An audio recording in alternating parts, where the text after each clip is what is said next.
नमस्कार विद्यार्थी मित्रांनो, HSC व्होकेशनल विभागातील इलेक्ट्रॉनिक्स टेक्नॉलॉजी या कोर्समधील कम्प्युटर हार्डवेअर आणि नेटवर्क या विषयातील मायक्रो प्रोसेसरची ओळख व त्याचे संघटन हा जो पहिला टॉपिक आहे त्यावरती पर्यायासह 18 गुणांचे आणि आवश्यक गुण 12 गुण म्हणजे थोडक्यात 18 मार्काचे प्रश्न HSCच्या बोर्डच्या प्रश्नपत्रिकेमध्ये विचारले जातात. तर यामध्ये मी चौ बनसोडे, कल्पना Sitaram, new English school Shirur तुम्हाला कोणत्या प्रश्नाचे उत्तर किती आणि कसे लिहावं याबद्दल मार्गदर्शन करणार आहे. तर आता हा मायक्रो प्रोसेसरची ओळख व त्याचे संघटन हा जो टॉपिक आहे या टॉपिकमध्ये 8085 मायक्रो प्रोसेसर जो आहे त्याची संपूर्ण माहिती विचारली गेलेली आहे. तर सगळ्यात पहिला प्रश्न जो विचारला जातो, पहिला प्रश्न म्हणण्यापेक्षा महत्त्वाचा प्रश्न जो आहे तो 8085ची आर्किटेक्चर आकृती काढायची आणि त्याची नावं द्या. तसंच कोणत्याही 2 भागांची माहिती लिहा. सर्व भागांची माहिती विचारली जात नाही, तर कोणत्याही 2 भागांची नावं नमूद करून त्याच्याप्रमाणे माहिती लिहायची आपल्याला. तर सर्वात प्रथम आपल्याला काय करायचं ह्याच्यामध्ये आर्किटेक्चर आकृती काढायची. ही जी आकृती आहे याला आपण ठोकळाकृती न म्हणता आर्किटेक्चर आकृती म्हटलेलं आहे. आणि यामध्ये जे महत्त्वाचे भाग आहेत ते महत्त्वाचे भाग दर्शवणं आवश्यक आहे.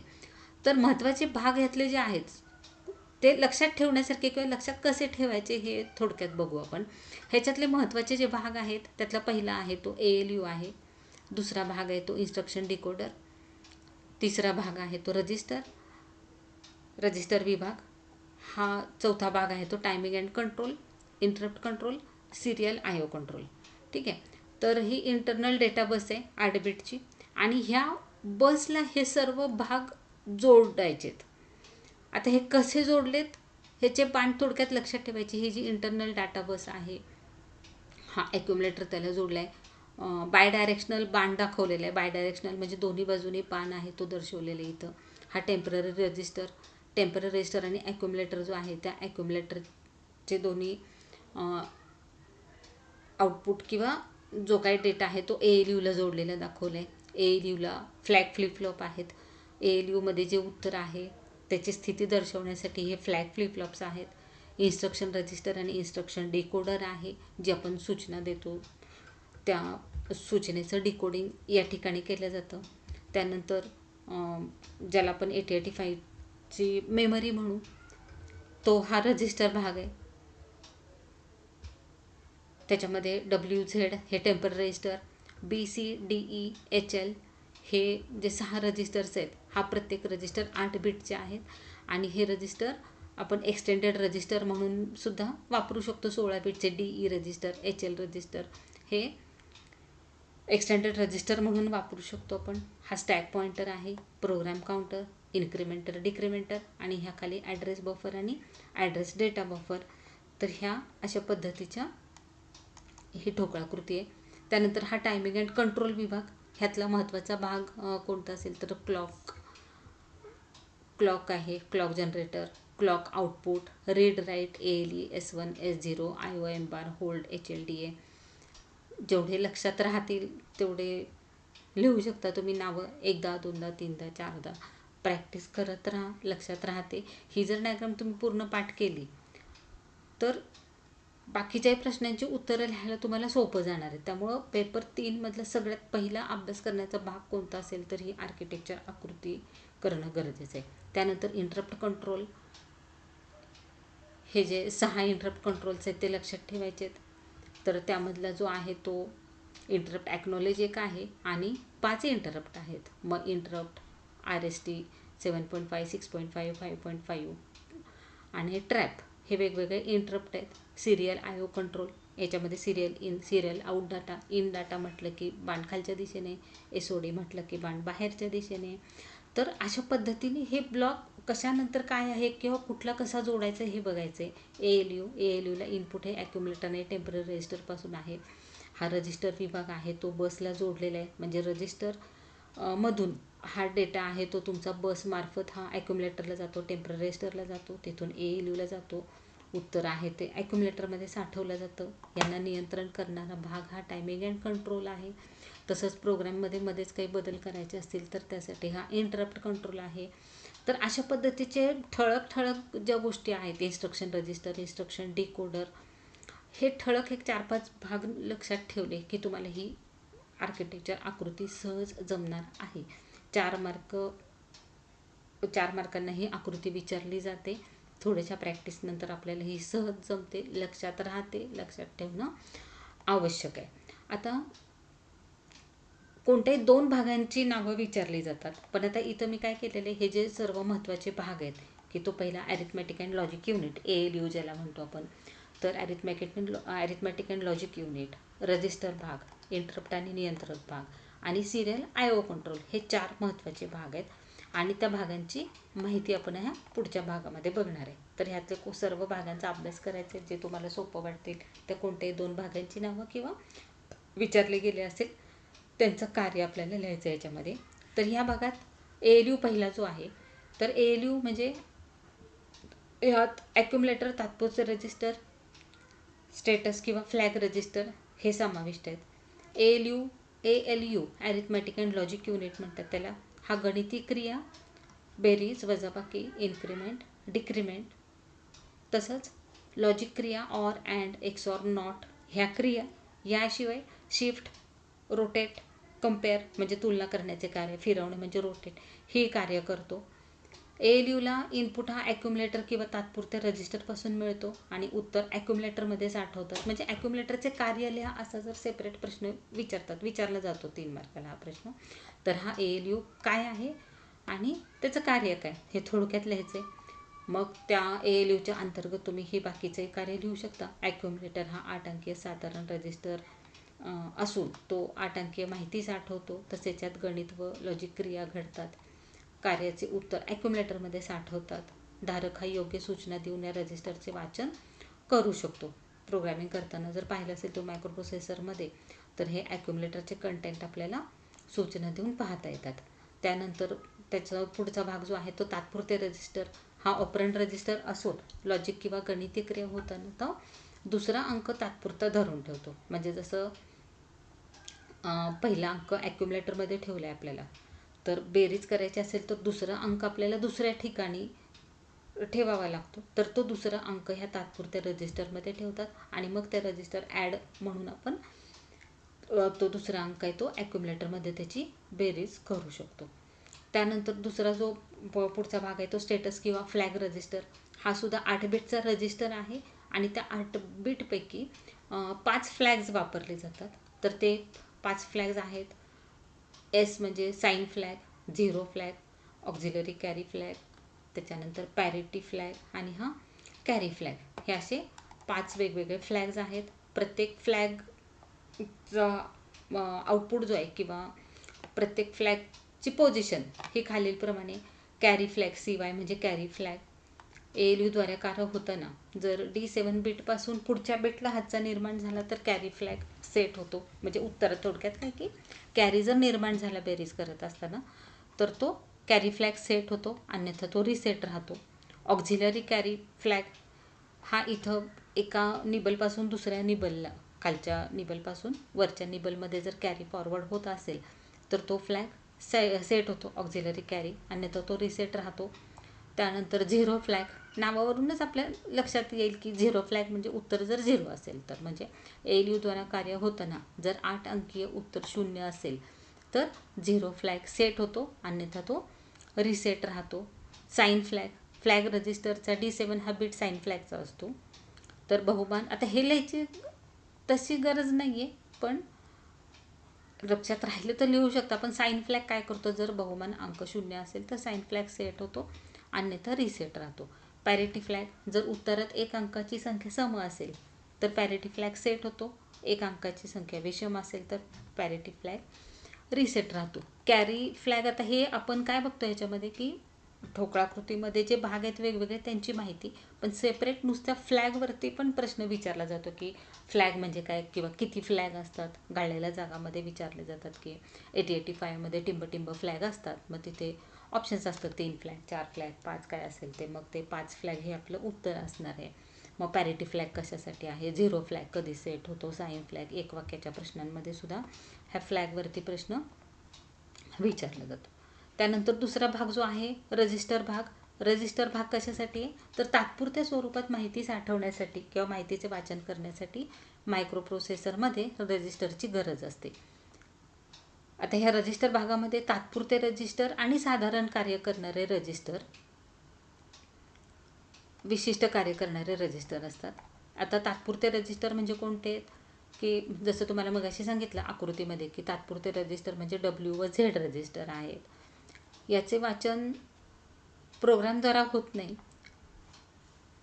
तर हे 8 अंकीय रजिस्टर असून नियंत्रण सिस्टीमद्वारा याचा वापर ऑपरंड धरण्यासाठी होतो. आणि महत्त्वाचे हे आहेत साधारण कार्य करणारे रजिस्टर्स.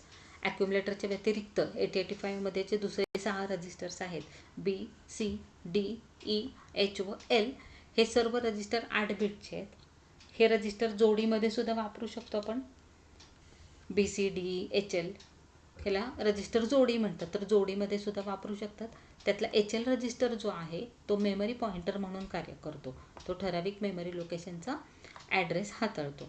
आणि विशिष्ट कार्य करणारे रजिस्टर म्हणजे हा जो रजिस्टरचा स्टॅक आपण बघितला आकृतीमध्ये, त्याच्यामध्येच BCD, HLच्या खाली मग हा प्रोग्राम काउंटर आणि स्टॅक पॉइंटर असतो. हे दोन्ही 16 अंकीय डाटा हाताळू शकतात. 8 अंकीय इन्क्रीमेंट आणि डिक्रीमेंट रजिस्टर आहेत याशिवाय आणि ॲड्रेस डेटा बफर आणि ॲड्रेस बफर अशा ह्या 2 आहेत. त्यानंतर प्रोग्राम काउंटर हा भाग आहे. हा 16 अंकीय सर्वसाधारण कार्य करणारा रजिस्टर असून जसा ALU पहिल्या सूचनेचे कार्य संपवतो तेव्हा प्रोसेसर दुसऱ्या सूचनेकडे पाहिल्यानंतर प्रोग्राम काउंटर काय करतो, दुसऱ्या सूचनेचे ॲड्रेस अपलोड करतो. म्हणजे प्रोग्रामिंग सुरू असताना एक एक सूचना फक्त पुढे द्यायचं काम हा करत असतो. त्यानंतर स्टॅक पॉइंटर, रॅम मेमरीमधील 16 अंकीय बिंदू हा स्टॅक पॉइंटर असतो. जे ॲड्रेस पाठवलेले असतात त्याचे शेवटच्या बाईट स्टॅकवर राहतं आणि जेव्हा माहिती स्टॅकवरती लोड होते त्यावेळेला तो डिक्रीमेंट होतो, म्हणजे पुढचा डेटा त्याच्यावरती लोड होतो. नंतर इन्क्रीमेंट आणि डिक्रीमेंट रजिस्टर. कोणत्याही रजिस्टर किंवा कोणत्याही मेमरी लोकेशनचे इन्क्रीमेंट व डिक्रीमेंट करता येते. म्हणजे एकने सूचना वर किंवा खाली जर करायची असेल तर ते इन्क्रीमेंट आणि डिक्रीमेंट रजिस्टरच्या सहाय्याने करू शकतो आपण. म्हणजेच काय की प्रोग्राम काउंटर किंवा स्टॅक पॉइंटरचे मजकूर एकाने वाढवता किंवा कमी करता येतात. स्टॅक पॉइंटर व प्रोग्राम काउंटरचे मजकूर ॲड्रेस डाटा बफरवरती लोड करतात. हा बफर बाहेरील ॲड्रेस डेटा बसला कार्यान्वित करण्यासाठी उपयोगी येतो. ज्या वेळेला मेमरी किंवा इनपुट आउटपुट चिप या बसला जोडली जाते तेव्हा हा बफर मेमरी किंवा IO चिपसोबत माहिती बदलतो. ॲड्रेस डेटा बफर हा फक्त बाहेरील डाटा बसला जोडला जात नाही, तर तो आतील 8 अंकीय डेटा बसला जोडला जातो. आकृतीमध्ये हे क्लिअर होईल आपल्याला. आकृती पाठ करायचीच आहे. त्यानंतर इंटरप्ट कंट्रोल विभाग हा दुसरा महत्त्वाचा विभाग आहे. ह्या इंटरप्टवरती वेगळा प्रश्न पण विचारलेला आपण पुढं थोडंसं घेतलेलं आहे ह्याच्याबद्दल, पण ठोकळाकृतीमधल्या माहितीमध्ये सुद्धा हे घेणं आवश्यक आहे. तर इंटरप्ट विभाग जो आहे, इंटरप्टमध्ये मुख्य इंटरप्ट कोणते आहेत, तर INTR, RST 7.5, RST 6.5, RST 5.5 व ट्रॅप हे 5 इंटरप्ट असतात. हे लक्षात ठेवायचं आपल्याला. नंतर एक्सर IO कंट्रोल भाग, सिरियल इन आउट म्हणजे SID SOD म्हणतो आपण, हा एक भाग आहे. इनपुट आउटपुट एक्सर माहिती स्थानांतरित करण्यासाठी 85कडे 2 सूचना SID आणि SOD वापरतात. सूचना रजिस्टर व डिकोडर हा पुढचा भाग आहे. सूचना रजिस्टर हा 8 अंकीय रजिस्टर असून माहिती वाढवण्यासाठी, माहिती पाठवण्यासाठी, माहिती कॉपी करण्यासाठी हा वापरतात. नंतर कंट्रोल युनिट आहे. हा कंट्रोल युनिट म्हणजे हा CPUचा आहे म्हणा. हे युनिट CPUचा भाग असून त्यामुळे माहितीचे स्थानांतरण वेगवेगळ्या रजिस्टर दरम्यान किंवा इतर युनिट दरम्यान होते. म्हणजे ह्या ठोकळाकृतीमध्ये आर्किटेक्चरमध्ये जे काही डाटा एका ठिकाणून दुसऱ्या ठिकाणी जातो किंवा माहिती जी पाठवली जाते तर त्या सर्व क्रियेवरती ह्या टायमिंग अँड कंट्रोल युनिटचा कंट्रोल असतं. तर त्याच्यासाठी सिग्नल हे RD बार म्हणजे रीड, WR म्हणजे write, ALE arithmetic latch enable, status signal आहेत S0 S1, IOM bar, DMA signal, hold HOLDA, reset signal, reset in reset out, ह्या पद्धतीचे सिग्नल ह्या टायमिंग अँड कंट्रोल भागामध्ये असतात. तर इथं आपल्याला काय करायचं, ही आर्किटेक्चरची आकृती जी होती ती आकृती पाठ करून त्याच्याप्रमाणे कोणत्याही 2 भागांची माहिती तयार करा, किंवा तो पूर्ण जर ही आत्ता जी माहिती तुम्हाला दाखवली PDF स्वरूपामध्ये, ते काय करायची आपण नोट्समध्ये लिहायची. ह्या व्हिडिओसोबत डिस्क्रिप्शन बॉक्समध्ये तुम्हाला ह्या नोट्स किंवा ही PDF आहे ती शेअर केलेली आहे, तर तुम्ही त्याच्यावरून थोडक्यामध्ये उत्तरं लिहू शकता.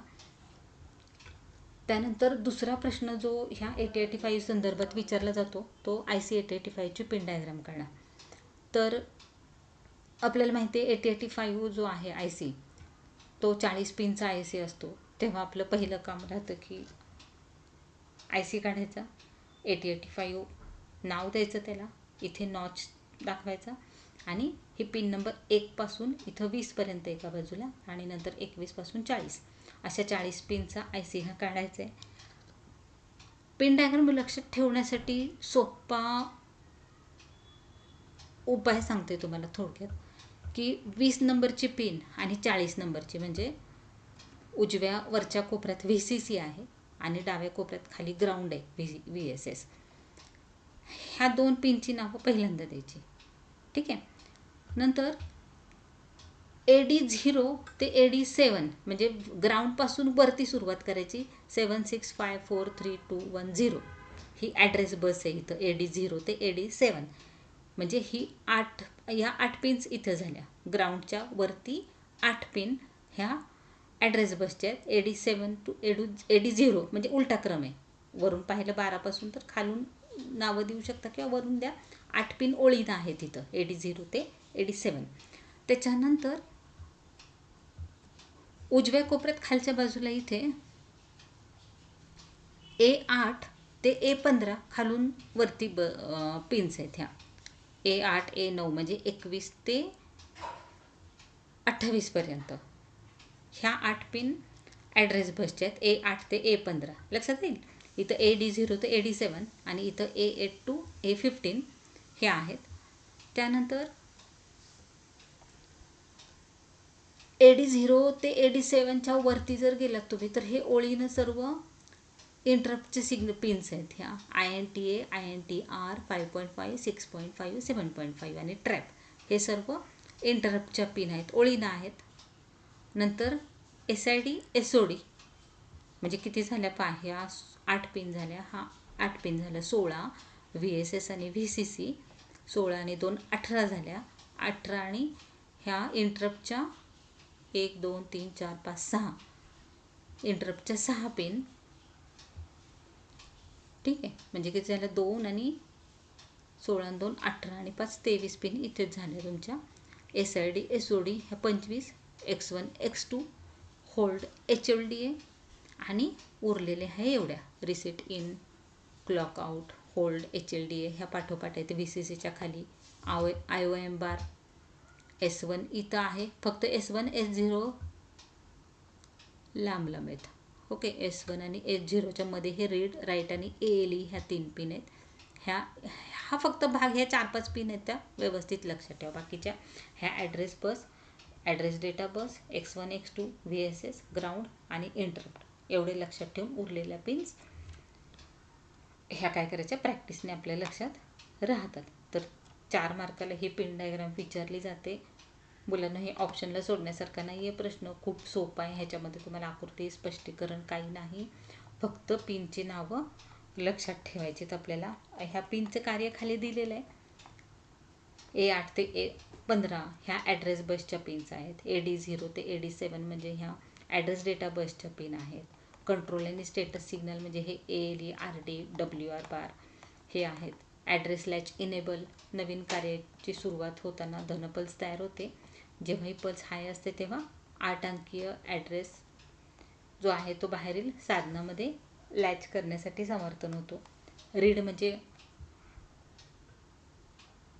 इनपुट आउटपुट हा डेटा बसवरील माहिती घेण्यासाठी तयार असतो. जेव्हा हा कमी असतो म्हणजे लो RD बार म्हटले लो असतो तेव्हा निवडक मेमरी किंवा इनपुट आउटपुटचे वाचन होते. तसेच WR म्हणजे राईट हा नियंत्रक सिग्नल लिहिण्याच्या कार्यासाठी वापरतात. जेव्हा ही पिन कमी असते तेव्हा डेटा बसवरील माहिती निवडक मेमरी किंवा इनपुट आउटपुट लोकेशनवरती लिहिली जाते. IO/M बार S0 S1 हे स्टेटस सिग्नल्स आहेत. IO इनपुट आउटपुट आहे, M म्हणजे मेमरी आहे. हा फरक लो आणि हाय असेल त्यावेळेला हा इनपुट आउटपुट ऑपरेशन होतं. M लो असेल तेव्हा मेमरीसाठी वापरला जातो. त्यानंतर S1 S0 स्टेटस सिग्नलसाठी हा वेगळा 3 मार्काचा प्रश्न आहे. S1 आणि S0 हे स्टेटस सिग्नल्स आहेत. 0 0 0 1 1 0 आणि 1 1 हे 4 कॉम्बिनेशन्समध्ये हे 0 1 स्टेटस सिग्नल दिले जातात आणि त्यानुसार वेगवेगळे कार्य घडून येतं. जसं की S1 S0 दोन्ही 0 असतील तर थांबण्याचं कार्य होतं, थांबा. S1 0 आहे, S0 1 आहे तर लिहिण्याचं कार्य होतं त्यावेळेला. S1 1 आहे, S0 0 आहे तर वाचण्याची क्रिया होते आणि दोन्ही 1 असतील तर आणा किंवा डेटा फेच करण्याचं कार्य ह्याच्यामध्ये होतं. ह्याच्यावरती सुद्धा 3 मार्काचा प्रश्न विचारला जातो. स्टेटस सिग्नलचे कार्य किंवा 1 मार्काच्या प्रश्नामध्ये सुद्धा हे विचारलेलं आहे. त्यानंतर 6 नंबर पॉवर सप्लाय +5 व्होल्ट आणि VSS ग्राउंड जसं सांगितलं 40 नंबरची पिन आणि 20 नंबरची pin. Clock signal X1 X2 आणि क्लॉक आउट हे 3 सिग्नल्स मायक्रोप्रोसेसरमध्ये वापरतात, क्लॉकसाठी आहेत. Interrupt signals 5 interrupt signal trap RST 7.5 RST 6.5 RST 5.5 व INTR वापरतात. सगळ्यात INTRची प्राथमिकता सर्वात कमी आहे, ट्रॅपची सर्वात जास्त आहे. म्हणजे प्राथमिकतेनुसार इथं लिहिलेलं आहे. सर्वात जास्त प्राथमिकता ज्याला प्रायोरिटी म्हणतो आपण ते ट्रॅपला दिली आहे. त्यानंतर RST 7.5 RST 6.5 RST 5.5 आणि सर्वात कमी प्राथमिकता INTRसाठी आहे. INTA म्हणजे इंटरप्ट ॲक्नॉलेज, ज्याला आपण पोचपावती म्हणतो की इंटरप्ट तुम्ही ज्या वेळेला सिग्नल देता त्यावेळेला इंटरप्ट सिग्नल मायक्रोप्रोसेसरला मिळालं आहे हे आपल्याला पोच दिली जाते, त्याला INTA बार म्हणतात. INTA बारवरती आपल्याला सिग्नल पोच मिळते. हे इंटरप्ट्स दिलेले आहेत. हे आता प्रोग्रॅमेबल मास्क इंटरप्ट हे म्हटलेलं आहे, त्याला मास्केबल इंटरप्ट म्हणतो आपण ह्याला.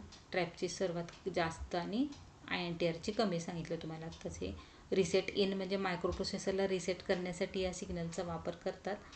यासाठी प्रोग्राम काउंटर हा 0वर सेट करतात. रिसेट इन म्हटलं की प्रोग्राम काउंटर जो प्रोग्राम सुरू असतो तो पुन्हा रिसेट होऊन पहिल्या जागेवर येतो. त्यानंतर रिसेट आउट,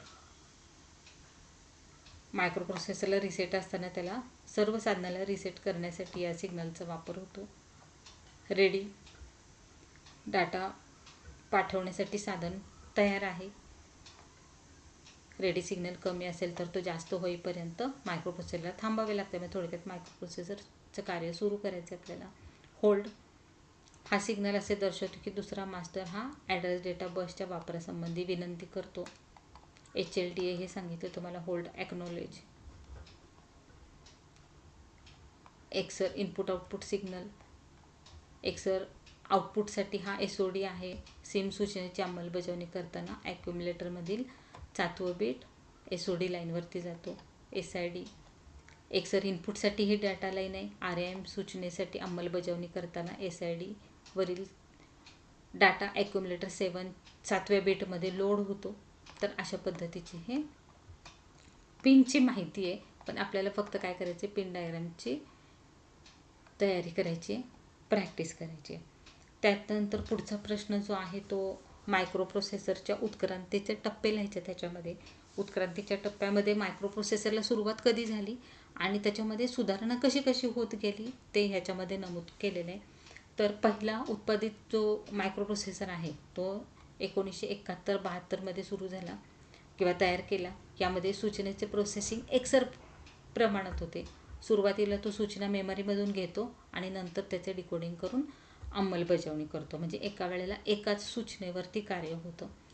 त्यानंतर दुसरा मायक्रोप्रोसेसर जो आहे, दुसरा उत्पादित मायक्रोप्रोसेसर, त्याच्यामध्ये ट्रान्झिस्टरचा वापर केला गेला.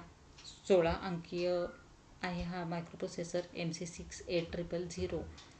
हा आहे त्याच्यामध्ये, याचा वेग जास्त आहे, सेमीकंडक्टर टेक्नॉलॉजी वापरली ह्याच्यामध्ये, आणि इथं ह्याचा वेग जास्त आहे की 5 पट वेग तो जास्त आहे सूचना आणणे, डिकोडिंग करणे अशा पद्धतीचा.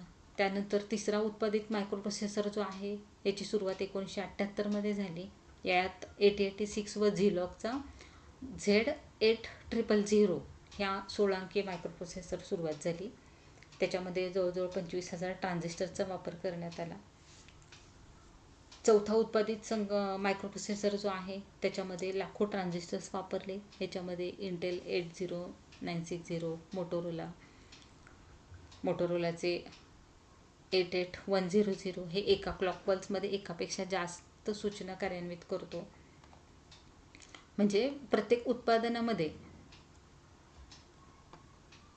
त्या मायक्रोप्रोसेसर चिपमध्ये किती ट्रान्झिस्टर्स आपण वापरले त्या IC चिपच्या रचनेमध्ये आणि सूचना किती कार्यान्वित झाल्या ह्याच्यावरती हे त्याची उत्क्रांती ठरवली जाते. चौथ्या ह्याच्यामध्ये प्रत्येक क्लॉक पल्समध्ये एकापेक्षा जास्त सूचना कार्यान्वित होतात. जसं आपण पहिल्या ह्याच्यामध्ये बघितलं की एका वेळेला एकच सूचना. दुसऱ्या उत्पादनामध्ये 3 सूचनांवरती एका वेळेला कार्य होत असतं. तसं ह्या चौथ्या उत्पादित मायक्रोप्रोसेसरमध्ये एकाच क्लॉक पल्समध्ये एकापेक्षा जास्त सूचना कार्यान्वित होतात. आणि शेवटचा 5वा उत्पादित जो आहे त्याच्यामध्ये मग पर्सनल कम्प्युटरच तयार झालेले आहे की ह्याच्यामध्ये 10 लाखापेक्षा जास्त ट्रान्झिस्टर्स वापरलेत आणि एका सिंगल मायक्रोप्रोसेसर चिपवरती पर्सनल कम्प्युटर तयार झालेले आहे. तर अशा पद्धतीने हे उत्क्रांतीचे टप्पे आपल्याला ह्याच्यामध्ये लिहायचे आहेत. आता पुढचा जो प्रश्न विचारला जातो, आता हे पुढचे प्रश्न कसे घेतलेत पहा. सुरुवातीला एकदा तुमचे पेन डायग्राम आणि आर्किटेक्चर आकृती झाल्यानंतर पुढचे जे प्रश्न आहेत ते जवळपास त्याच्याशी रिलेटेड आहेत. ALUचं कार्य आपण सुरुवातीला जसं इंट्रोडक्शनमध्ये बघितलं त्याच पद्धतीने इथं सुद्धा आपण ALUची ठोकळाकृती काढा हा 4 मार्काला प्रश्न विचारला जातो. ALU आपल्याला माहिती आहे अरिथमॅटिक अँड लॉजिक युनिट. तर इथे बघितलं तुम्ही ॲडिशन, सबट्रॅक्शन, मल्टिप्लिकेशन हे अरिथमॅटिक कार्य आहेत, बेजिक कार्य ज्याला म्हणतो आपण. अँड ऑर नॉट हे लॉजिक ऑपरेशन्स आहेत, शिफ्ट राईट, शिफ्ट लेफ्ट.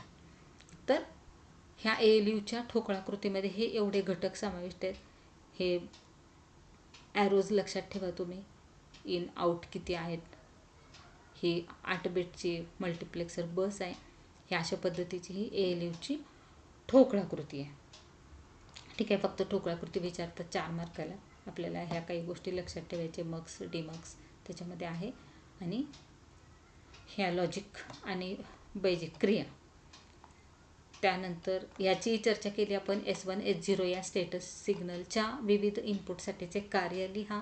हा सुद्धा 3 किंवा 4 मार्काचा प्रश्न विचारला जातो. हा इथं S1 आणि S0 हे जे स्टेटस सिग्नल्स आहेत तर त्या स्टेटस सिग्नलनुसार कोणतं कार्य घडतं त्याची माहिती इथं आलेली आहे.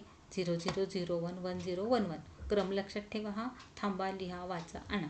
ह्या पद्धतीने हा 3 किंवा 4 मार्काचा प्रश्न इथे कव्हर होतो. त्यानंतर इंटरप्ट्सवरती आपण चर्चा केली आहे. टिप लिहायची आपल्याला 8085 मधील इंटरप्ट्स. हाही प्रश्न 3 किंवा 4 मार्काला विचारतात. तर त्याच्यामध्ये हे 5 इंटरप्ट सिग्नलबद्दल माहिती लिहायची आपल्याला. ट्रॅप, RST 7.5, RST 6.5, RST 5.5 आणि INTR. तर इथं INTR म्हणजे हे सर्वात कमी प्राथमिकतेचा सिग्नल आहे. इंटरप्ट ॲक्नॉलेज आहे हा कबुलीचा सिग्नल. आणि मग हे RST 7.5, 6.5, 5.5 हे प्रायोरिटीमुळे आहेत. प्रोग्रामेबल मास्क इंटरप्ट म्हणतात यांना. ट्रॅपची प्राथमिकता सर्वात जास्त आहे आणि INTRची सर्वात कमी आहे. तर ही माहिती आपल्याला ह्या ट्रॅप इंटरप्टच्या माहितीमध्ये लिहायचे आहेत. हे कोणते सिग्नल असतात 5 इंटरप्ट: ट्रॅप, RST 7.5, 6.5, 5.5 आणि INTR. ट्रॅपची सर्वात जास्त प्रायोरिटी आहे, त्याच्यापेक्षा कमी 7.5ची, त्याच्यापेक्षा कमी RST 6.5, RST 5.5 आणि सगळ्यात कमी प्राथमिकता INTRची आहे. INTA हा कबुलीचा सिग्नल. एवढी माहिती ह्या इंटरप्टमध्ये लिहायची आपल्याला. त्यानंतर 8085 मधील फ्लॅग्स मग अशी आपण चर्चा केली त्याप्रमाणे 5 फ्लॅग्स आहेत. कोणते कोणते तेही पाहिलेत आपण. Carry flag, auxiliary carry flag, zero flag, sign flag आणि पॅरिटी फ्लॅग. हे फ्लॅगचे नावावरूनच त्याचं कार्य लक्षात ठेवायचे. 3 किंवा 4 मार्काला हाही प्रश्न विचारला जातो. त्यानंतर प्रोग्राम काउंटरची माहिती वरती आलेली आहे ठोकळाकृतीमध्ये. तर ह्याच्यामध्ये हा 16 अंकीय सर्वसाधारण कार्य करणारा रजिस्टर आहे. आणि जेव्हा ALU पहिल्या सूचनेचे कार्य संपवतो तेव्हा प्रोसेसर दुसऱ्या सूचनेकडे पाहतो. म्हणजे पहिली सूचना कार्य सुरू आहे ते संपेपर्यंत प्रोग्राम काउंटरकडून दुसऱ्या सूचनेचा ॲड्रेस अपलोड होतो. हे प्रोग्राम काउंटरचं काम आहे की एकापाठी एक प्रोग्रामिंग सुरू असताना तो सूचना अपलोड करण्याचं काम हा प्रोग्राम काउंटर करतो. तर प्रोग्राम काउंटरचे 3 मार्काला माहिती विचारतात. ह्याच्यामध्ये हा 16 अंकीय रजिस्टर आहे हे लिहून त्याचं कार्य पुढे लिहायचं आहे. आणि हा पुढचा प्रश्न जो आहे एकदा विचारला गेलेला आहे, हा 885 मधील मल्टिप्लेक्स्ड ॲड्रेस डेटा बस म्हणजे काय? ॲड्रेस डेटा बस मल्टिप्लेक्स्ड म्हणजे ॲड्रेस डेटा बस आपण नाव देतानाच ADची बस दिलेली आहे 80 ते 87. तर ती मल्टिप्लेक्स्ड बस आहे. तर ती मल्टिप्लेक्स्ड बस म्हणजे काय? तर ह्या प्रश्नाचं उत्तर लक्षातच ठेवायचे मुलांनो. हे 885 प्रोसेसरमध्ये सूचनांचे कार्य सिक्वेन्शियल पद्धतीने होते. कोणत्याही 2 सूचना एकाच वेळी म्हणजे एकाच क्लॉक पल्सवर कार्यान्वित होत नाही. त्यामुळे एकाच बसचा वापर करून डाटाने ॲड्रेस क्रमाक्रमाने एकाडेक असा लोड केला जातो. म्हणजेच ही जी बस आहे ॲड्रेस डेटा बस ती शेअर करतात. कारण 8 बिट डाटा एका वेळी वाचला किंवा लिहिला जातो. म्हणजे एकच बस आपल्याला ॲड्रेस आणि डेटा शेअर करण्यासाठी टप्प्याटप्प्याने वापरली जाते. आणि त्यालाच काय म्हणतात? मल्टिप्लेक्स्ड ॲड्रेस बस. एकाच डेटा बसवरती ॲड्रेस आणि डेटा आपण वाचू शकतो. सूचना कार्यान्वित होताना प्रोग्राम काउंटर मेमरी लोकेशनमधून ॲड्रेस बसवर डाटा लोड करतो. हा ॲड्रेस 16 बिटचा आहे. हायर बिट ॲड्रेस बसवर आणि लोअर ॲड्रेस बसवर लोड होतात. म्हणजे 16 बिटचा जो ॲड्रेस आहे तो ह्या अशा 2 ठिकाणी विभागला जातो. लोअर बिट्स हे लॅचच्या साह्याने मल्टिप्लेक्स करतात. याचा उपयोग डाटा ट्रान्सफरसाठी होतो. मल्टिप्लेक्सिंगची क्रिया ही फक्त हार्डवेअर कमी करण्यासाठी वापरतात. म्हणजे थोडक्यात काय की ॲड्रेस आणि डेटासाठी वेगवेगळ्या बस वापरण्यापेक्षा एकच बस मल्टिप्लेक्स पद्धतीने वापरली गेली. म्हणजे हार्डवेअर कमी झालं. नसेल तर काय झालं असतं मग AD0 ते AD7 जसे आपण एक आहे तसे ॲड्रेससाठी 8 पिन आणि डेटासाठी वेगळ्या 8 पिन वापराव्या लागल्या असत्या. फक्त काय झालं मग त्याच्यामुळे हार्डवेअर कमी झालं. मल्टिप्लेक्सिंगचा उपयोग हा हार्डवेअर कमी करण्यासाठी झालेला आहे. तर अशा पद्धतीने ह्या टॉपिकवरती विचारले जाणारे मोठे प्रश्न आपण सर्व कव्हर केले. 3 मार्काचे, 4 मार्काचे आणि 6 मार्काचा एकच मोठा प्रश्न विचारला जातो आर्किटेक्चर आकृतीचा. आणि मग 3 मार्काचे 4 मार्काच्या प्रश्नांची आपण चर्चा केली. आता यानंतर 1 मार्कासाठी जे विचारले गेलेले प्रश्न की त्याच्यामध्ये गाळलेल्या जागामध्ये येऊ शकतात हे प्रश्न. 1 वाक्यातली उत्तरं असतील, तुमचे जोड्या लावा किंवा सत्य असत्य ह्यापैकी कोणतेही हे प्रश्न विचारले जाऊ शकतात. तर सर्वसाधारणपणे IC 885 मध्ये किती पिन असतात हा प्रश्न तर अगदी सुरुवातीलाच आपण बघितले की 885 हा 40 पिनचा IC आहे. गाळलेल्या जागामध्ये हा विचारतात, सत्य असत्यमध्ये विचारतात. अगदी सोपे सोपे प्रश्न आहेत हे, सहज लक्षात राहण्यासारखे, लक्षात ठेवायचेत आपण हे. तर IC 885 मध्ये किती पिन असतात? 40 पिन असतात. 885ची ॲड्रेस बस किती बिटची आहे? तर ती 8 बिटची आहे. मायक्रो प्रोसेसरला कोणती भाषा समजते? द्विमान भाषा समजते. लॉजिक पद्धतीवर कार्य करतो आणि लॉजिक आपल्याला माहिती आहे 0 आणि 1. तर द्विमान भाषा समजते. ALUचे पूर्ण रूप लिहा. ALU arithmetic and logical unit. ALU म्हणजे मायक्रो प्रोसेसर 885 मध्ये किती फ्लॅग असतात? आता फ्लॅग आपण तिसऱ्यांदा घेतोय. पाठ झाले असतील आपले सुरुवातीलाच 2 वेळा सांगून झाले. किती फ्लॅग आहेत? मायक्रो प्रोसेसर 885 मध्ये 5 फ्लॅग असतात. पूर्ण वाक्यात उत्तर लिहायचं. 1 मार्काचा प्रश्न असेल तर पूर्ण वाक्यात उत्तर लिहायचे किंवा गाळलेल्या जागामध्ये ही संख्या लिहायची असते आपल्याला. 4, 5, 6, 8 ऑप्शन्स असतात. त्यापैकी योग्य ऑप्शन आपण चूज करायचे. सर्वात जास्त प्राथमिकता कोणत्या इंटरप्टला असते? तर ट्रॅप इंटरप्टला सर्वात जास्त प्राथमिकता असते. इंटेलने उत्पादित केलेला पहिला 4 अंकीय प्रोसेसर कोणता? तर 4004 हा 4 अंकीय 44. ओके, 4004 म्हणजे हा 4 अंकीय प्रोसेसर आहे. भारतीय बनावटीचा मायक्रो प्रोसेसर कोणता आहे? पहिला 8 बिटचा तर SCL 6502 पाठ करायचे. हे विचारलं गेलेलं आहे, हे विचारलं जाऊ शकतं किंवा आपल्याला उत्क्रांतीमध्येही लिहू शकतो आपण. SCL6502 हा भारतीय बनावटीचा पहिला मायक्रो प्रोसेसर आहे. बसचे प्रकार कोणते, तर ॲड्रेस बस आणि डेटा बस हे बसचे 2 प्रकार आहेत. तर अशा पद्धतीचे हे दीर्घोत्तरी प्रश्नही आपण पाहिले आणि 1 मार्काचे प्रश्न पाहिलेले आहेत. तर विद्यार्थ्यांनो, तुमच्यासाठी ह्या नोट्स डिस्क्रिप्शन बॉक्समध्ये दिलेल्या आहेत. पुन्हा एकदा आठवण करून देते, त्या डिस्क्रिप्शन बॉक्समधले प्रश्न उत्तरं पहा. हा टॉपिक अगदी सोपा आहे, ह्याच्यामध्ये खूप अवघड असं काही नाही आहे. एवढी जर तयारी केली, हे तुम्ही 9-10 प्रश्न मोठे प्रश्नांची एकदा तयारी केली, आर्किटेक्चरची ठोकळाकृती, पेन डायग्राम आणि प्रत्येक भागाचे कार्य अगदी थोडक्यामध्ये लिहायचे, आपल्याला 3 मार्काला 4 मार्काला विचारलं जातं. तर एवढी तयारी केली तर तुमची 18 मार्काची तयारी ह्या टॉपिकसाठी पूर्ण होते. ह्याच पद्धतीने बाकीच्या टॉपिकचे मार्गदर्शन तुम्हाला मिळणार आहे. परीक्षेसाठी तयारी करा. तुम्हा सर्वांना HSC बोर्डाच्या परीक्षेसाठी खूप खूप शुभेच्छा. धन्यवाद.